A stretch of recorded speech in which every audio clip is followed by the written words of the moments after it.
နေ့စဉ်သုံးအင်္ဂလိပ်စာစကားပြောအသုံးလှလှလေးတွေကိုလေ့လာကြည့်ကြမယ်ပထမတစ်ခုက Are you finished with the cooking? Are you finished with the cooking? ချက်ပြုတ်လို့ပြီးပြီလားလို့မေးတာနော်ဆိုတော့တစ်ခုခုကိုကျွန်တော်တို့လုပ်လို့ပြီးပြီလားလို့မေးချင်တယ်လို့ရှင် Are you finished with ဆိုရဲပုံစံလေးနဲ့မေးလို့ရတယ် Okay ဒါဆိုတို့မေးတယ်လို့ရှင်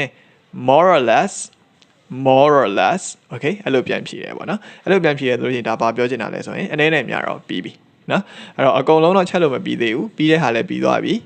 ချက်ဖို့ကြံတဲ့ဟာလည်းကြံသေးတယ်အဲ့တော့အနေနဲ့များတော့ပြီးနေပြီအဲ့လိုမျိုးပြောတဲ့ပုံစံလေး more or less okay more or less okay နောက်တစ်ခုကကြတော့ is this shirt okay is this shirt okay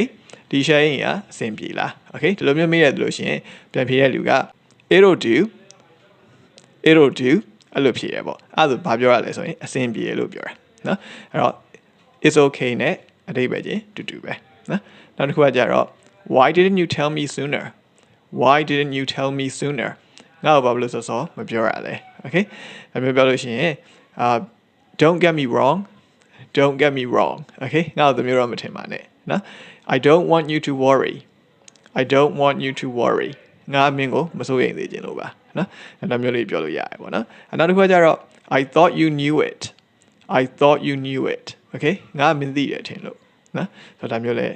ကျွန်တော်တို့သုံးလို့ရတယ်ပေါ့နော်ဆို okay ဒါဆိုရင်ဒီစကားပြောလေးတွေကနေ့စဉ်သုံးအင်္ဂလိပ်စာစကားပြောမှာတကယ်ကိုမှအသုံးဝင်တဲ့စကားဟာလေးတွေဖြစ်တယ်အဲ့တော့ကျွန်တော်ဒီ Foundation for English ရဲ့သင်ခန်းစာတွေကို Facebook မှာရော YouTube မှာရောလေ့လာလို့ရပါတယ်လေ့လာပြတဲ့အတွက်ကိုလည်းကျေးဇူးအများကြီးတင်ပါတယ်နောက်ထပ်သင်ခန်းစာဗီဒီယိုတွေမှာပြန်တွေ့ပါမယ် See you in the next video